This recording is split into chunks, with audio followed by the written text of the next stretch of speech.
Hello and welcome to Rajya Sabha Television. You're watching The Big Picture with me, Frank Pereira.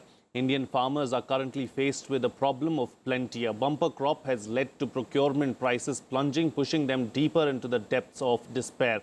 The crisis has been compounded by inept state governments. Ironically, the bumper production, which ought to have been a boon, is proving to be a bane. The Agricultural Ministry estimates that 273 million tons of vegetables will be produced this year, but it is unlikely that either the farmers or the consumers will benefit. Only middlemen stand to gain, since the Agriculture Produce Marketing Committee laws bar farmers from selling their produce directly in local markets. They can sell only through commission agents. The Reserve Bank of India has already sounded an ominous warning, stating that the crisis could spread further, with the market price of pulses hovering well below the minimum support price. With a bumper crop expected this year, on this edition of The Big Picture, we will analyze if it is good or bad news. Joining me on the program today are Gargi Parsai, senior journalist; Nitin Desai, former Chief Economic Advisor, Government of India; Haque, former Chairman, Commission for Agricultural Cost and Prices; and Yashvir Singh, President, Kisan, Kamgar, Sabha. I'd like to start with the farmer leader on the program today. Yashvir Singh, what do you think as far as the bumper crop is concerned? Is it going to benefit the farmers or not? No, it benefited the farmer. It benefits the nation. It benefits the trader. GDP goes up, share market goes up. But simultaneously, farmer has to either sell its whole produce at throwaway price. There is nobody taker in the market. All agencies which are responsible for procuring the crops, FCI or other agencies, state agency, they cannot procure to the amount how farmer is required. The question arises, then farmer has to be throw his crop either on the road or in the mandi. I have seen the situation last night on the TV. In Ladwa Mandi, farmer came, deposited their crop. There was a heavy rain. It completely washed away. In the morning, when farmer came, they were weeping. This is the situation in this country. The farmer has to sell its entire crop at through price, and either he has to go under distress condition, he has to sell in such a unreasonable condition that he become debt rated, or he cannot take his entire responsibility of the family, education of his kids, and the marriage of his daughter. So entire his social program goes behind. So you're saying that a bumper crop is not great news for the farmer? It is not reflecting, okay. Yeah, okay. Not at all. Fair enough. Gargi Parsai, it has benefited the farmer and middleman. It benefits only to the government and farmer. Government feel happy, our GDP is gone up, and the common man feel we are getting the food or other thing at reasonable price, because it is plenty available in the market. Sure. Gargi Parsai, I'd like to bring you into the picture. Of course, you know, the farmer leader is saying that bumper crop is not good for the farmers on, at all, and we're going to see a lot of, crop destruction with the farmers coming out and throwing the produce onto the roads. Do you see a lot of that happening, and do you think that, the farmer is going to benefit maybe in the long run if they take some kind of short-term measures, and what should these short-term measures really be? Bumper crop always doesn't bring good money to the farmers, as has been said, and one of the reasons for the agitation that's going on in the country is that there was bumper crop in Madhya Pradesh, onions and all, and farmers were not getting their price. They were just getting like 1 rupee as against what they should have got 8 rupees or 10 rupees for the onion. So that is bad news for farmers. And I would also say even consumers normally don't get it at a price that they should get. They also get, whether it's a bumper or not, they get at a higher price. So where does the price escalation take place? Somewhere in the middle. Somewhere in the middle, where there are middlemen, there are traders. If there is a shortage, people hoard. If there is not, then prices crash. Sure. Solution is there should be decentralized storages. There should be cold chains. There should be food processing at the village gate level. We have been talking about this for the last 10 years. You know that the food wastages from the vegetables and fruits that you're talking about is to the tune of, it's like very high, 40-50,000 crores is an estimate that those are the few food wastages in our country. We are number one in so many productions, but we don't even export that much. Our export is only 2 to 3%. So even when there is a bumper crop, farmer remains wherever he is, because all these measures that need to be taken at the decentralized level have not been done over the years. Sure. You know, these long-term measures have been spoken about for several years now, Mr. Desai. Let's not get into, you know, the long-term measures as of now. But can we come up with some kind of short-term measures to ensure that, you know, some kind of relief is given to these farmers? I would say the key problem that we have is a structural problem. Let us be realistic. And the structural problems at the supply end, I'm not going to go into. The real problem is that our whole agricultural produce marketing system has not kept pace with the way in which agriculture has changed. Our farmers are now investing in new technologies, in fertilizers, in equipment, in new varieties. They're spending money. They are entrepreneurial. But we have not had a produce marketing system which has kept pace with the changes which are taking place in the production system. Let me give one or two numbers, if you permit me. Please. Basically, we think that we have a very public system for buying stuff in the market. It is not there. Basically, public procurement is for just two things, rice and wheat, and that too in a few states. 93% of wheat procurement takes place in 3 states, Punjab, Haryana and Madhya Pradesh. 93% of rice procurement takes place in 10 states, a little more than that. 60% of our cropped area is on products other than rice and wheat. There's virtually no procurement there. We can announce MSPs. You know, Mr. Haque, CSCP announces MSPs. But what's the use of an MSP if you don't procure? You think pulses are being procured? You announce MSPs, but who's buying it? Where is a public agency buying these pulses and marketing them? And then you have the perishables. We forget the importance. 30% of the value of agricultural output is horticultural, which is fruits, vegetables, and perishables. And if you see this year, if you see the numbers this year, if you take the three key perishables, potatoes, onions, and tomatoes, Yes. Prices now are half of what they were a year ago. One of the reasons for this could be that a lot of the cash trade, which used to take place at that level, withdrew because of demonetization. So that was not there this year. It is exceptional. We had almost continuous decline in prices since September, October, over a long period of time. And you have exceptionally low prices of these perishables now. I want to contrast it with milk, where we have a system which does not constrain the farmer as much as the others. You have a cooperative system with the linked cold chains and processing. You have a certain freedom to the farmer to sell to a third party. Remember, there are many private parties also in this area. You have much freedom of movement of milk across state boundaries and everything. They have a lot of processing as well. And you have a lot of processing. And if you see that perishable, it does not have the same volatility as the other perishables. Sure. The answer lies in something we can do, which is to build a much more modern system of agricultural produce marketing than what we have now, which gives the farmer freedom to choose how he or she sells and to whom he or she sells. Sure. You know, that is the short-term solution which can be done now. Sure. But it means the government must be ready to take on the trader community. That is the key. You have to be ready to take on this trader community. There may be some problems which will arise in the middle, but you have to do this. You have to modernize your agricultural produce. Doing things, gimmicks like e-marketing for produce. Where is it going to work? How many farmers are going to be able to do e-marketing? Just do a simple thing. Allow the farmer freedom. Sure. To sell where he wants, to whom he wants, at the price he wants.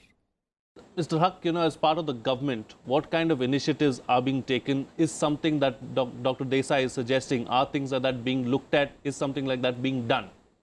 I think he's quite right in the sense that agriculture marketing system is not only imperfect, it's inadequate to respond to the needs of the farmers as things are happening. And secondly, we have been talking about agriculture marketing reforms for the last several years. At least I remember from 2001, I think a lot of things happened, at least in terms of exercise being carried out by the various departments, including Planning Commission then, and Niti Aayog now is currently engaged in that kind of activity. But certainly not much has happened. Say for instance, you mentioned about fruits and vegetables being, not sold, and these farmers are throwing it away in the roadside and all that. The point is, in the case of fruits and vegetables, currently there is a deficit in the storage itself of the order of say 50 to 60 million tons. So what do you do? So you produce so much and then you can't store it locally or anywhere in the nearby place, and then there is no cool transportation system also to take it to far off places, and in general as a whole in the country itself, as I said, there is so much of deficit in the storage facility. So then what happens? The prices have to crash, and this year if you say potato production was higher only by 1%. And you see the price, the way it has crashed. So I think this has to be addressed on priority basis immediately. We have been talking about it, but we have not done much on this.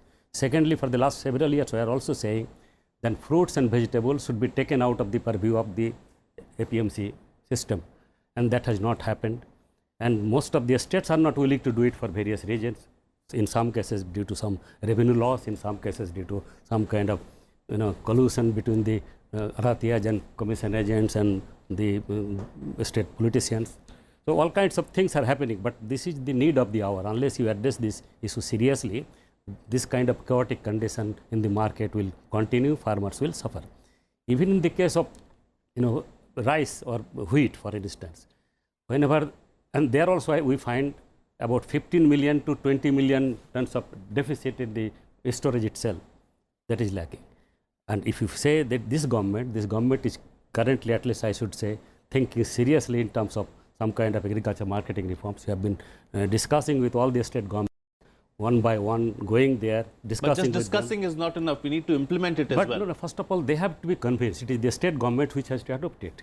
And if they don't do it, we cannot, impose on them. So after all, but then the process is one that is going on currently. Secondly, just last week you must have seen, in order to enable the farmers to store their whatever they produce, at least for 6 months, there is a state, some kind of interest subvention of 2% announced only last week. So this kind of tidbits are, being done, whatever the central government is doing. But at the state level, even a state like Punjab has not agreed to go for APMC reforms in a big way they wanted.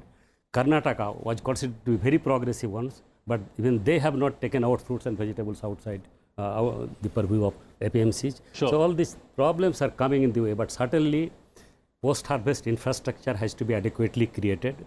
A proper policy framework has to be in place so that this kind of things do not happen, and also there is proper coordination between the central efforts and the state government's efforts. Indeed. And third thing, also the export-import policy.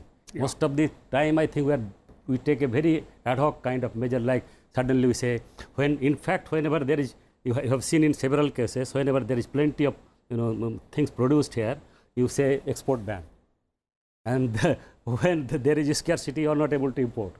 So I think this kind of ad hocism, and for some regions, and that does not make any sense most of the time. I have seen in the case of sugar, I have seen in the case of onion also, I have seen the way they fix minimum export price for onion, and then when there is no need for that, and then you are producing enough, you can export it, but there is no export outlet because of that kind of restrictions. So trade restrictions, lack of marketing reforms, lack of basic post-harvest infrastructure, I think is coming in the way. Sure. I think all these things need to be addressed. Yashvir Singh, that is a point that Gargi Parsai was making as well about, cold storage, post-harvest infrastructure. Is that going to help the farmers? Yes, definitely it is going to help. But I want to add something more. We have to have crop policy. This country is short of pulses. This country is short of edible oil. Government has not given that emphasis or could not make a crop policy. So we could say, we could shift the area of the rice and the wheat to these crops. So even this is very Ajamul critical. Haque wants to just say something. After that, you can make your point. Yes. Yeah. Yes, Dr. Just on this, because this year, if you have seen, there was so much of emphasis on pulses production. No, emphasis has been no. Let him complete his point and then Pulses you can. production has improved significantly from 17 to 19 million I tons to know. this year 22 million tons. But what is the result? If the government Prices also have crashed. government also increased the minimum support price, Yeah. but the market prices have crashed. Nobody is there to procure adequately, and then it cannot be addressed. The market should be there. The question is, whatever is produced, for that there should be a market. Market must take care of this. No, If that is not there, and it is not always possible for the government also to procure all commodities, and then I'm not where do they saying dispose of? procurement But of there the are entire problems. thing will do, because already more than 70% is consumed by farmer itself, because farmer is a 70% population. Only the question of 30%. So we have to have a crop policy like in Kerala. Kerala banned certain, rather say, growing of the rice in certain area. They said they can only rice in this percentage of their cultivation. Rest has to go to other crop. So as far as the pulses and oil seeds are come, we are importing every year. We are subsidizing the other countries' farmer. But to this level, if we think that we have to went on importing the edible oil, we went importing the pulses, this is really a ridiculous situation that we are not giving that incentive to our farmer. Incentive has to be there so that farmer can shift from rice or wheat to these crops. This is very important. No doubt, procurement has to be there. One way you are enhancing the production. Second way, you are importing the pulses. Then what will be the situation? This year we have imported. Okay. This year the import is Farmer increased its lower production. anyway. One at a time, please. One at Mr. Haque doesn't agree with what you're No, saying. no, but we cannot agree. let's take the Yeah, discussion forward as to what needs to be done really for the farmer. Gargi Parsai, a lot has been said, a lot has been discussed about long-term as well as short-term plans for farmers. But do you believe, as far as MSP is concerned, vegetables, horticultural products are left out of the ambit of MSP? If they are included and if there is a minimum support price, it will really help the farmer? I don't know if MSP will help, but I think market intervention should help. It has done in the past in the case of potatoes and onions, not in tomatoes. So, a very cohesive kind of a view has to be taken. I mean, when people start saying that let farmers diversify from rice and wheat to perishable crops or something else, then, see, this government has been saying that agriculture is a state subject, leaving a lot to the states without railing a firm policy in place has really created a kind of a chaos. So that is why, there should be a proper policy in the sense that when you say that this should be diversified, let there be certain areas where you have dedicated. I have always thought that there should be areas where you have dedicated growth of staples, for instance, and then you go for diversification. Even if you go for diversification, or even when the bumper crop of wheat also and rice is expected this year, then as everybody has been saying, there are no markets. Why no attention is being paid to markets? And my thing about this is also that everything is linked to WTO. So when you have a policy, when you give a commitment at the international forum that 10% you won't exceed the cost of your MSP beyond 10% or 15% of the total agriculture produced, that is a very restricting factor on the government. That affects the procurement also. That is why you might have seen that last to last year not enough wheat was procured, 23 million tons was procured against a target of 28 million tons, and then the government had to allow zero duty import of wheat. And there was a hue and cry because farmers were saying, when there is enough wheat in the country, why are you allowing private trade to import from outside? So the policies are very skewed, the import-export policy, there is no stability there. There is no stability, everything looks to be very, very ad hoc. And that really needs to be paid attention to. You can't change agriculture and farming as per the whims of a political that comes to power. Sure. If it is a Congress-led government, then there is a certain policy. There was a lot of focus on, say, contract farming, lease farming and all those kinds of things.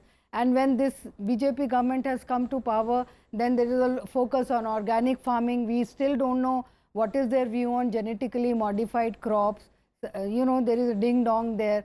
So there is a lot of ad hocism in agriculture, and you're really sending very ad hoc signals to the farmers, to the state governments as well. And the other important point is that there is no investment in the sector. There is no, when you want cold storages and all, storages as well as cold storages, government invited the private sector, gave lot of incentives to the private sector to come and invest in the sector. But they don't want to come. Everybody wants mega food parks and food processing units and all. But even these big companies, agri businesses and all, they want incentives from government. They want tax holidays. They don't want to put their money, and they want tax holidays. They have been given also for 10 years. So just look at the imbalance in the sector. Sure.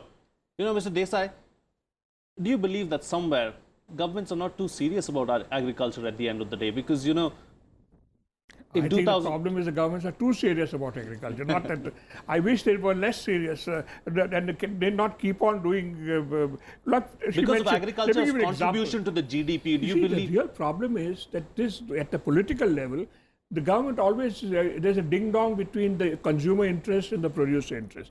She mentioned the whole issue of trade. International trade policy is set by the center. The states can't do it. And there is always this ding-dong. Oh, up, you know, if we allow exports, what will happen to the consumer? They're worried about the, you know, backlash from the consumer end, and so on and so forth. So I'd say that what I have seen in government is, when I told you about perishables. Now, whenever we talked about potato, onion prices, almost always it was from the perspective of the consumer. That is, the government would suddenly wake up if the prices flared up.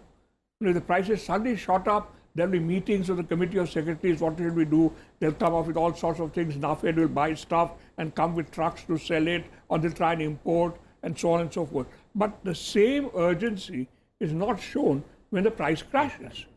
You see, that asymmetry as something I had seen in government, that there's a greater sensitivity to a sudden flare, because these are very volatile prices. Yes. What I would say is that try and recognize that there has to be a solution on produce marketing, which is capable of handling the inevitable ups and downs which will take place in a thing like agriculture, where there will be ups and downs in production. You cannot avoid it.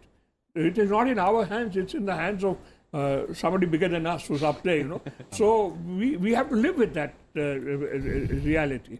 So I'd say that my answer is not that the governments don't worry, they worry about it too often and not always for the right reason. I think, for instance, what they're doing now is not a solution. There's never been a solution. The farm loan waiver is not at all a solution. What is it? It's a substitute for insurance. And what would normally be taken care of by crop insurance, they're trying to take care of the loan waivers.